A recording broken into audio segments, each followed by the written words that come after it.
maishani mwetu. And again, Na tena we have not been given sisi hatujapewa a spirit of fear, roho wa oga, but of boldness lakini wa ujasiri and of power na nguvu in Jesus. ndani ya Kristo. Receive that power. Pokea ile Receive that power. Pokea ile So that nguvu. whatever the enemy throws to Na you, ili chochote kile ambacho adui atakurushia, you are not going to panic. wewe hautaogopa. Isaiah 51 verse 9 to verse number 11. Isaiah 51:9 hadi 11. Awake, awake. Tafsiri tu. Awake, awake. Inuka, inuka. Put on strength. Jawa na uwezo. O arm of the Lord. Kwa sababu mkono wa Bwana. Awake as in the ancient days. Inuka kama jinsi ilivyo siku zilizopita. In the generations of old. Katika vizazi vya kale. Are you not the arm that cut Rahab apart? Je, wewe sio ndio ule mkono uliomgawanyisha Ahab? And wounded the serpent? Na pia ukajerahi nyoka. Are you not the one who dried up the sea? Je, wewe siye uliyekausha bahari? The waters of the great deep? Maji yaliyokuwa katika kilindi. That made the depths of the sea a road. Ambaye alitengeneza njia katikati ya bahari. For the redeemed to cross over. Na ili waliokombolewa wavuke. So the ransomed of the Lord shall return. Walioitwa na Mungu watarejelea. Naremete tonega inema washoka. And come to Zion with singing. Na waingie Zayuni kwa kuimba.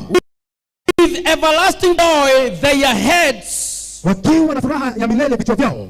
With everlasting joy on their heads. Wakiwa na furaha ya milele vichwani vyao. They shall obtain joy. Watapata furaha. And gladness. Na tafurahi. Sorrow and sighing shall flee away. Huzuni na kilio kitawaondokea. Huzuni na kilio itawaondokea. Kihana maidhori kumeherera. Hili ni ombi tunafanya. Maana mahoya tureka. Tunauliza Mungu, mkono wako ujawe na nguvu. Uamuke kama vile uliamuka siku za zamani. Katika kizazi cha hapo kale. Je, Mungu, si ni wewe uliadhibu Rahab na ukamjeruhi shetani? Sio wewe Mungu ambaye ulikausha bahari ya Shamu?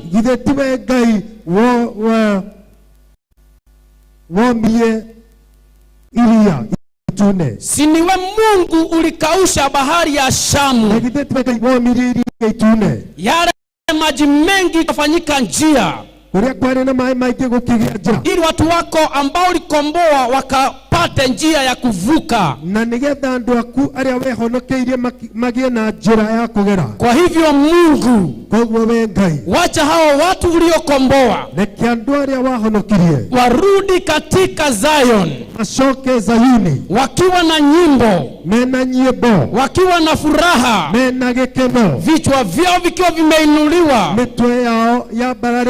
kwa sababu Mungu utafanya kilio chao na kile ambacho kimewaadhibu kiweze kuondoka. That's a prayer we are making. That's a prayer we are making. This morning, you and me are going to be found in the house of the Lord with joy, because God himself will take away all our sorrows. In Jesus' mighty name. Katika jina kuu la Yesu. Bwana asifiwe. Bwana asifiwe. Leo nataka tuongee kuhusu vile wewe na mimi tunafaa kufanya kazi chini ya neema na huruma zake Mungu.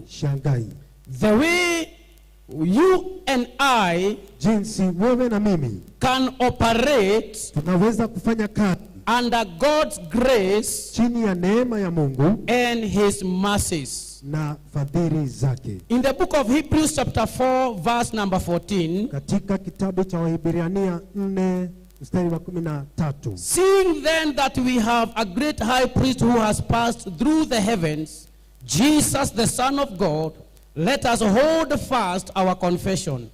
For we do not have a high priest who cannot sympathize with our weaknesses, but was in all points tempted as we are, yet without sin.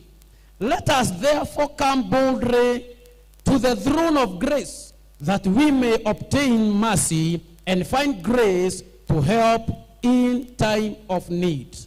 Father, in Jesus' name, Baba, katika jina la Yesu, as we labor in this word tunaposoma hili neno of how we are able to operate under your grace and under your mercies, jinsi ambavyo tunaweza fanya kazi chini ya neema na fadhili zako, I pray that you may use me naomba kwamba utanitumia so that we may understand na ili tuweze kuelewa the importance and the place of your grace and mercies in our lives, umuhimu na mahali pa neema na fadhili zako maishani mwetu, and help us to tap into that grace, na utusaidie tukaingie katika ile neema, and help us to operate under your mercies. na utusaidie kufanya kazi chini ya neema zako. We thank you and we bless you. Tumekushukuru na tunakubariki In Jesus' name. katika jina la Yesu. The Bible tells us Biblia inatuambia that let us therefore kwamba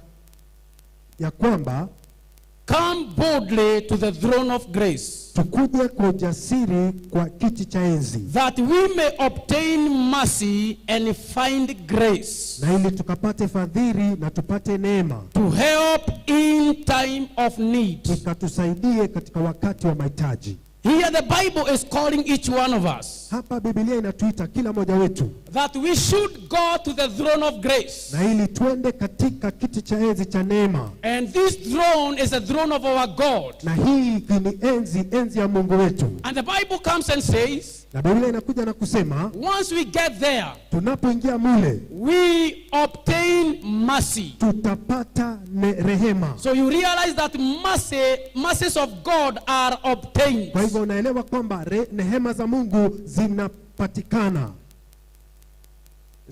They are obtained. Unapewa. Yeah, you obtain. Unapata. Tunapata. But then the word continue and say, and as you obtain mercy, neno linasema kwamba unapopata rehema, then you find grace. Pia utapata neema. Unapopokea huruma, sasa unapata neema. Ugashoka ukagea na utuhi. Bwana asifiwe. In this life, child of God, katika haya maisha mtoto wa Mungu, you need God's grace and God's mercy. Unahitaji neema na rehema za Mungu. For you to be able to start well, na ili wewe ukaweze kuanzia vizuri, live well, na uishi vizuri, and finish well. Pia ukamalizie vizuri. We have 3 levels of life. Tuna viwango vitatu vya maisha. Whereby there is a beginning point. Kuna pale pa kuanza. And you continue living. Na kuna kuendelea kuishi. And then there is a level of finishing. Na pia kuna kiwango cha kumaliza. What we are saying is, kile tunasema ni, you need the grace and the mercies of God. Unahitaji neema na fadhili za Mungu. For you to be able to start well. Ili wewe ukaanzie vyema. And continue living well. Na uendelee kuishi vyema. And you finish well. Na ukamalizie vyema. Apostle Paul says in the book of 1 Corinthians chapter 15 verse number 10. Mtume Paulo katika Wakorintho wa kwanza 15:10 that by the grace of God, kwamba kwa neema ya Mungu, I am what I am. Niko jinsi nilivyo. And his grace toward me, na neema hiyo kwangu, was not in vain. Haikuwa ni bure. But I labored more abundantly. Lakini nilifanyia kazi kwa wingi. Than they all kuliko wengine wote. Yet not I, lakini sio mimi, but by the grace of God, lakini kwa neema ya Mungu which was with me. ambayo ilikuwa pamoja nami. Maandiko hapa yanatuambia, maandiko haya manatuira, ingawa Paulo alifanya kazi nyingi, onagekoro Paulo ni arutete wera muingi, ingawa yeye ndiye alikuwa na mtu mwenye kazi nyingi katika Biblia, onagekoro wenewe wale na wera muingi mono thini wa Biblia. In fact anajiita mtume, ona niareita mutume ambaye ametumwa na Mungu. Ule watu metone Ngai Anasema ya kwamba niaraiga atiriri, ile neema Mungu alinipatia mutugioria Ngai ahete haikuwa ya bure, tware watu ho, na ilinifanya niwe kile ambacho nimekuwa, na ni waduire kiria ndatuikire. Na anasema hivi ya kwamba na akaiga, it is by the grace of God. Ni kwa ile neema ya Mungu. Listen, child of God. Sikiza mtoto wa Mungu. Many things we do in the kingdom. Mambo mengi ambayo tunafanya katika ufalme. And even in our individual life. Na hata katika maisha yetu ya binafsi. Many times. Mara mingi. It is by the grace of God. Ni kwa neema ya Mungu. And therefore, child of God. Na kwa hiyo mtoto wa Mungu. The Bible says. Biblia inasema. Let us go to the throne of grace. Wacha tuende katika kiti cha enzi. In other words. Kwa njia nyingine. You and I have got a responsibility. Wewe na mimi tuko na jukumu of going to the throne of grace. Na kuenda katika kiti cha enzi cha rehema. I mean, when we go there, tunapoenda pale, we obtain mercy. Tunapata fadhili. And find grace. Na pia tunapata neema. Paul says in the book of 2 Timothy chapter 4 verse number 6 and 7. Paulo anasema katika Timotheo wa 2:6-7. For I am already being poured out as a drink offering. Kwa sababu tayari nimemwagwa chini kama sadaka. And the time of my departure is at hand. Na wakati wa kuondoka kwangu umekaribia. I have fought the good fight. Nimepigana vita vyema. I have finished the race. Nimeshinda mbio. And I have kept the faith. Na pia nimehifadhi imani. Finally, verse number 8. Hatimaye, there is laid up for me the crown of righteousness, nimewekewa taji la haki, which the Lord, the righteous judge, ambaye Bwana hakimu mwenye haki, will give to me on that day. Atanipatia mimi siku ile. And not to me only, na sio kwangu mimi tu, but also to all who have loved his appearing. Lakini pia wote ambao wamependa kuja kwake. Listen to what Paul is telling us. Sikiza jinsi Paulo anatuambia. That I have fought the good fight. Nimepigana vita vyema. And I have finished the race. Na pia nimemaliza mbio. And I have kept the faith. Na nimehifadhi imani. The reason why Paul is talking this way, kile kinachomsababisha Paulo kuzungumza namna hii, it is because the grace of God ni kwa sababu neema ya Mungu was at work in his life. Ilikuwa inafanya kazi maishani mwake. And therefore he was able to fight a good fight. Kwa hivyo akaweza kupigana vita vyema. I mean, he had the grace even to fight. Akapata neema hata ya kupigana. And also finish his race. Kumaliza mbio zake. It is all by grace. Yote haya ni kwa neema. And this grace was also in the life of Jacob. Na hii neema pia ilikuwa katika maisha ya Yakobo. In the book of Genesis 31 verse 6 and 7. Katika kitabu cha Mwanzo 31:6 na 7. Genesis 31 verse 6 and 7. Mwanzo 31:6 hadi 7. Jacob was talking to his wives. Yakobo alikuwa anazungumzia wake wake. That very moment he was to leave Laban's home. Katika wakati ambao alikuwa anataka kuondoka kutoka kwa Labani. And he is talking to his wives and telling them. Na anawazungumzia wake wake na kuwaambia. And you know that with all my might. Na mnajua kwamba kwa uwezo wangu wote, I have served your father. Nimemtumikia baba yenu. Yet your father has deceived me. Baba yenu amenidanganya. And changed my wages 10 times. Na kugeuza mshahara wangu mara 10. But God did not allow him to harm me. Lakini Mungu hakumruhusu yeye anidhulumu. Ebu sikia vile Yakobo anaongea. Taigua uria ya kwamba mnajua venye nilitumikia baba yenu na nikamtumikia nikiwa nimejitolea. Lakini hata kama nilitumika hivyo, alinidanganya hata mara 10. Lakini anaongeza hapo, anasema lakini Mungu hakukubali him to destroy me or to hurt me.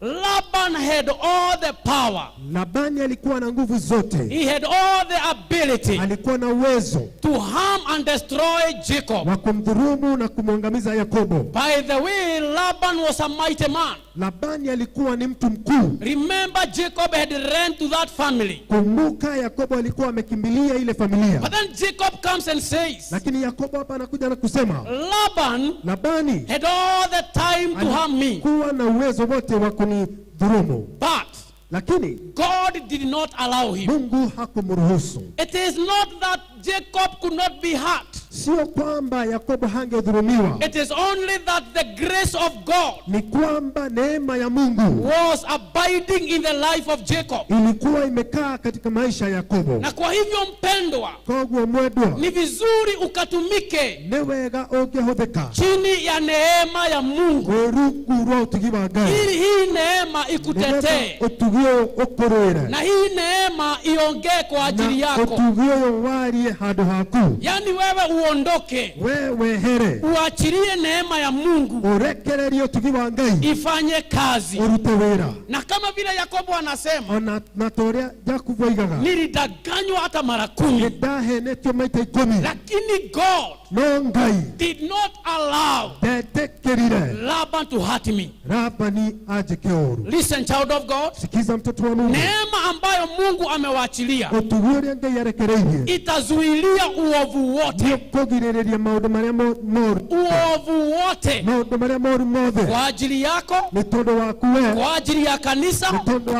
Neema ya Mungu itasimama mbele yetu na itatupigania, na hakuna kitu ambacho kitatuadhibu.